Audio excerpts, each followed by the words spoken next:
Welcome, friends, to one of the strangest Bible presentations that I will give you. If you are watching this, it means that you are likely a parent of one of my students who are about to embark on quite a journey. And what I want to do here is give you an idea of what we're going to be covering in class so that you can continue the conversation with your students at home, but also so that you can know what's coming. So if you need to prepare your students for anything, you will be able to do that. So today we are going to be having a conversation about Tamar, about sex, and about redemption. Your students this coming week are going to be reading Genesis 38, the story of Judah and Tamar, and it is a wild story. And what I want to do here is give you a little bit of an idea of why we're doing that. This is a strange story, and it has some things that probably wouldn't be allowed on HBO, to be honest.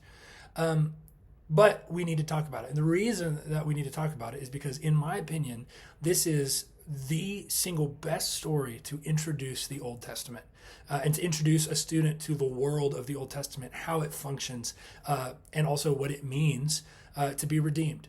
So bear with me, I beg you, and let's talk through this story a little bit.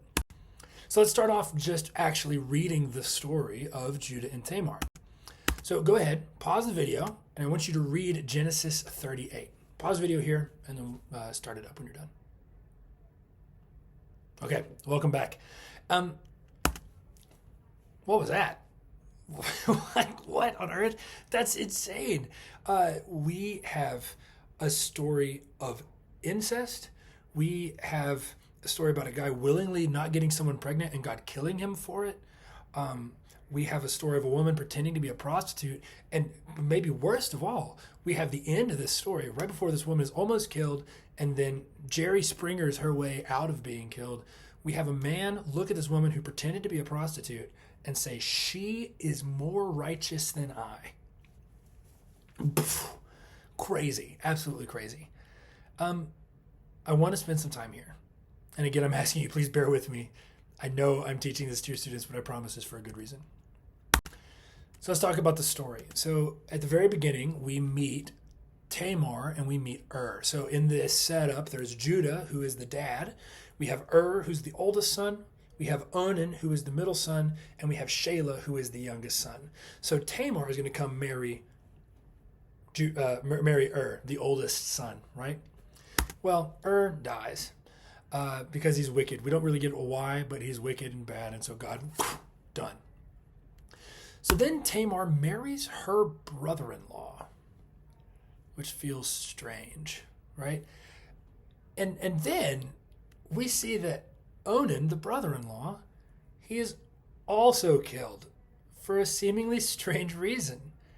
He seems to be willing to marry Tamar, but refuses to get her pregnant.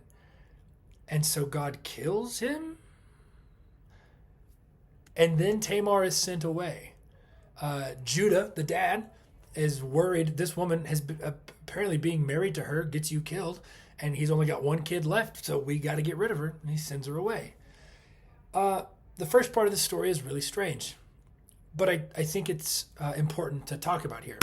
We need to talk about what's called patrilineal culture. The ancient Near Eastern world was primarily patrilineal, meaning the lineage of your family was passed down through the male, not through the wife. It was through the husband, not through the wife. It was patrilineal. So I want to talk about that.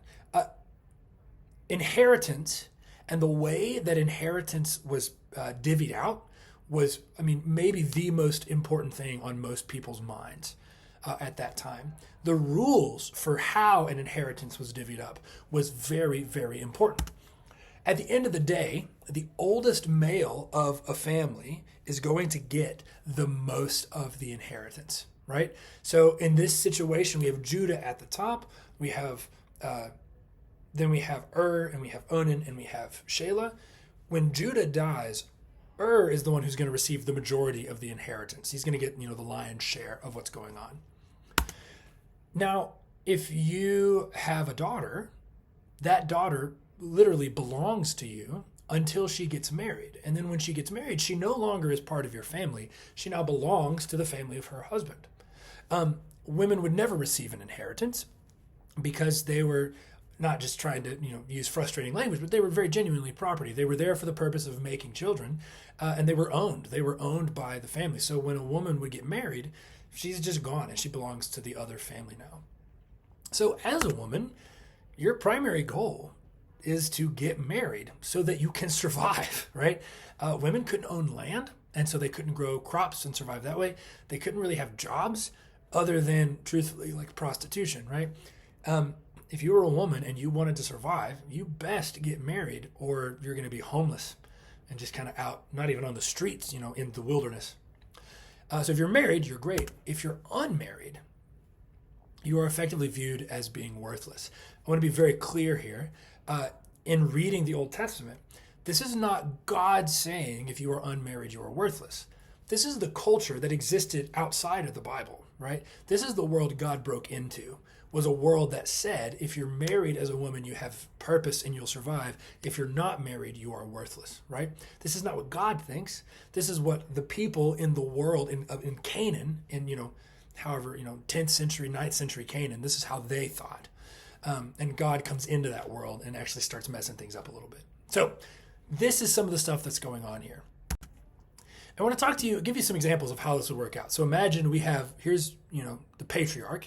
This is Judah in this instance. And let's say he's got 3 sons. And then those sons each have kids. We're going to say the son on the left is the oldest. So the son, I can't click on it right now. That's fine. The son on the left is the oldest, and the further right you go, the younger they are. So we ask the question, patriarch dies, okay? Who is going to get the inheritance? Well, it's going to be the oldest son, right? The guy who is the oldest, the furthest to the left, he is the one who's going to get the inheritance. Let's imagine a new situation. We have our same setup, we have our same patriarch, but now his oldest child is a woman. He has a daughter. Well, whenever dad dies, who is going to get the inheritance? It's not the daughter. She's actually going to get sent away, and all of her kids belong to her new family. It's even though he's not the oldest in the family, he is the oldest male, and so he's the one who's going to receive the bulk of the inheritance. So we end up in kind of a weird situation. Let's say this is the oldest brother. We have 2 brothers here. They're the 2 black ones here, and then their wives. So the wife of the oldest brother in the light purple, the wife of the younger brother in the dark purple. Now imagine this oldest brother, he has a son, youngest brother and his wife, they have 2 sons, and the oldest brother dies. Well, who gets the inheritance now? Well, the oldest brother is the oldest male, but that's not how this works. You see, it's actually going to be the son of the oldest male. It's going to continue to kind of go down that line. So whoever the oldest male was, when he dies, now his son is going to get the bulk of the inheritance, and so on and so forth, right? It is the oldest male from the line of the oldest male. This feels like just a weird logic problem, but once you understand this, you start understanding a lot of fights in the Old Testament. You think about Jacob and Esau. Why is it that Jacob is so obsessed with tricking Isaac into giving him his birthright? Because as the youngest son, Jacob doesn't get very much. Like, he'll get some land, but not a ton. By tricking Isaac, Jacob now receives probably 3 times as much land and money and resources, right? He got a good deal out of that. Why is Esau so mad and wanting to kill him at the beginning? Because Esau just got cheated out of his whole inheritance. Now he's not going to get anything. He's not going to be able to have any influence in the family or society or anything like that. So we need to understand how these lineage rules work. So the next thing I want to talk about is something called levirate marriage. It's a crazy word, but it helps us understand what's going on whenever dies in this story. You see, if you're married, say you're a woman and you're married, and your husband dies before you have a son, you are actually in a lot of danger. If you want to think of it this way, until you have a son, you aren't really locked into the family.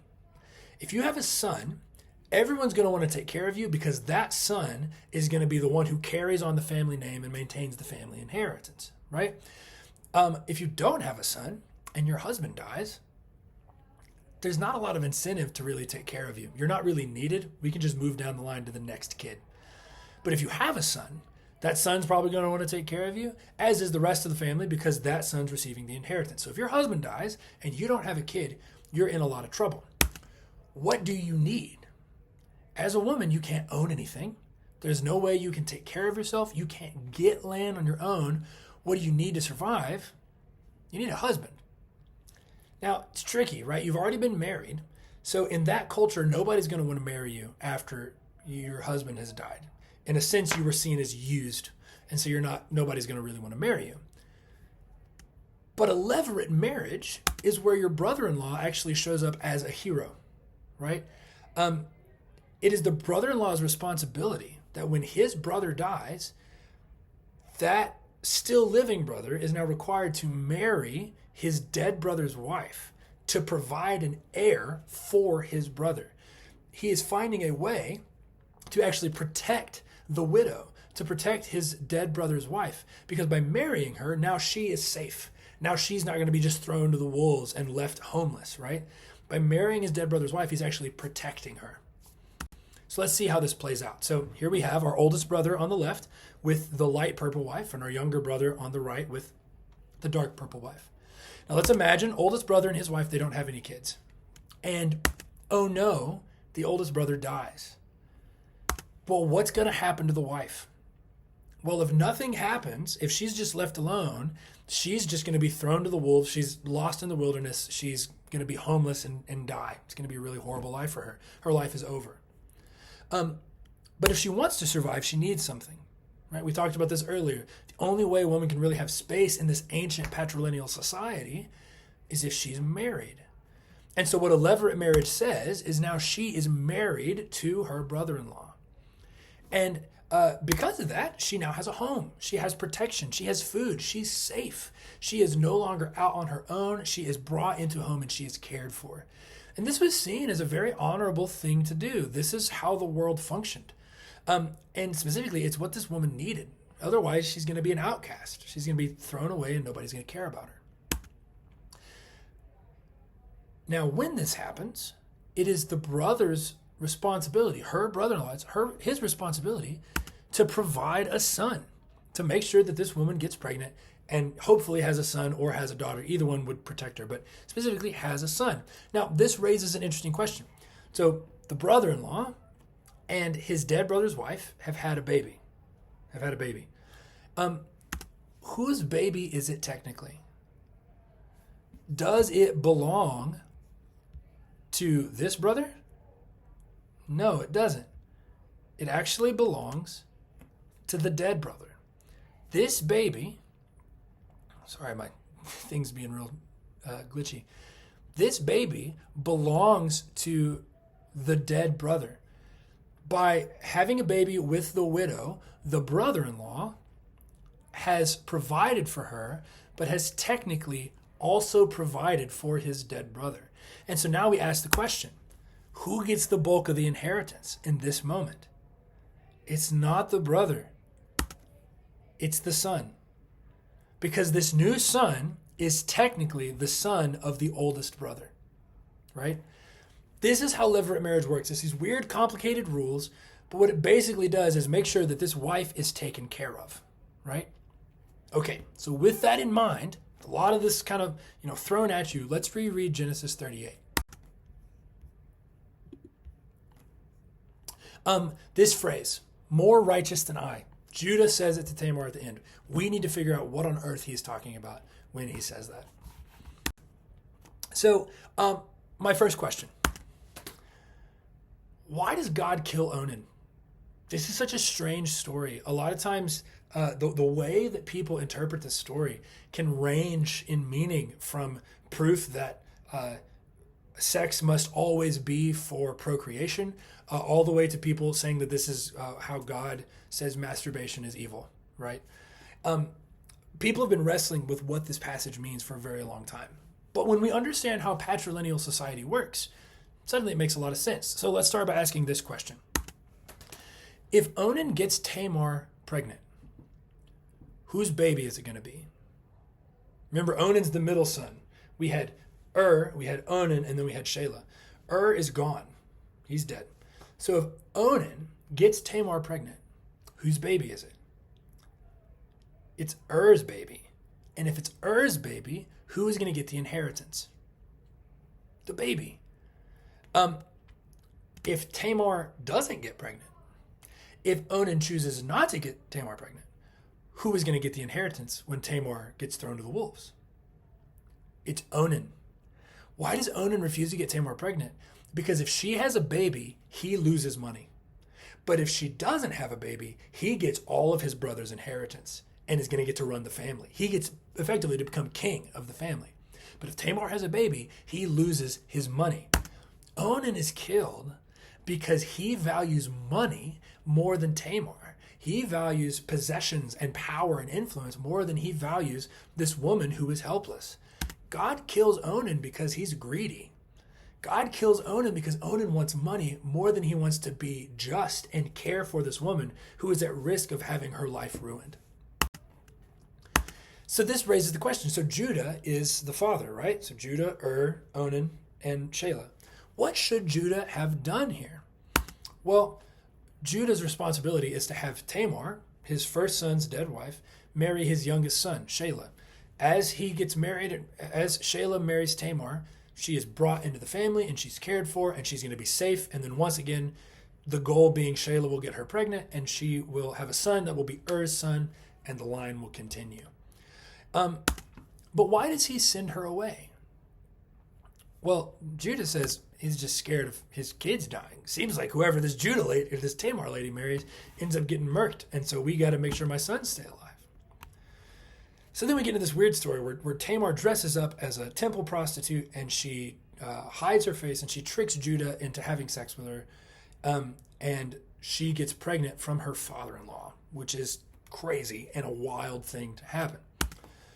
But when Judah gets Tamar pregnant, whose baby is it technically? Remember the rules in levirate marriage. When Judah gets Tamar pregnant, whose baby is this technically? It's Er's. The reason Tamar tricks Judah in this way is to force Judah to do the just thing, which is to bring her back into the family. It's not a good situation, right? That is crazy and bad. But as a result, Judah accidentally acts justly and brings Tamar in. He doesn't just throw her to the wolves. He doesn't just toss her out into the wilderness. He accidentally brings her back into the family and continues the lineage. He accidentally cares for the outsider and the marginalized. So, why is Judah sinful in this story? Well, there's a number of reasons, but the one that this story is really trying to drive home, Judah doesn't care for the outcast. Tamar is weak and vulnerable, and Judah just frankly doesn't care about her. Why is Tamar, note, more righteous than Judah? Because Tamar does care for the outcast herself, right? She truly cares about this person herself who is vulnerable. And importantly, she does not act perfectly justly, but she is closer to justice than Judah is. Tamar should not be tricking people to have sex with her. That's crazy. But she is closer to justice because she is caring for the outsider more so than Judah is.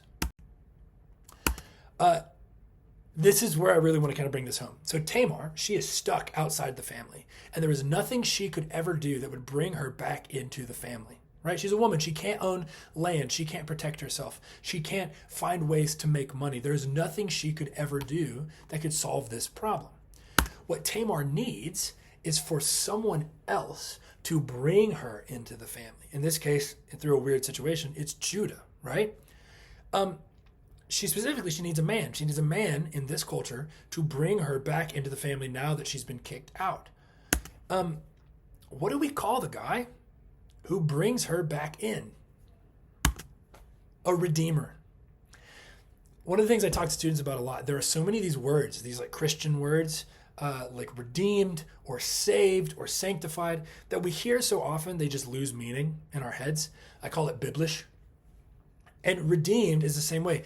Redeeming, the idea of being redeemed or being a redeemer was not a spiritual concept. It was a legal concept. If you were you say you had a brother, say I, as a man, I had an older brother, he died, his wife is about to be thrown out of the family. When I married her, legally the term was I redeemed her, because there was nothing she could do to get back in the family. But I, as a member, as a son in the family, am able to bring her in through marriage. I want you to think about what Jesus does. What Jesus does. Why is it that we are so often called the bride of Christ? It's because Jesus, a son, looks out at us, people stuck outside the household, stuck outside the family, with nothing we could ever do to bring ourselves back in, and he marries us, brings us in, he redeems us, bringing us back into the family. What Jesus is doing is breaking into a world that fully understands levirate marriage and how all of this stuff works. And he is using the culture around him in order to draw people to himself and help them understand who he is and what he's doing.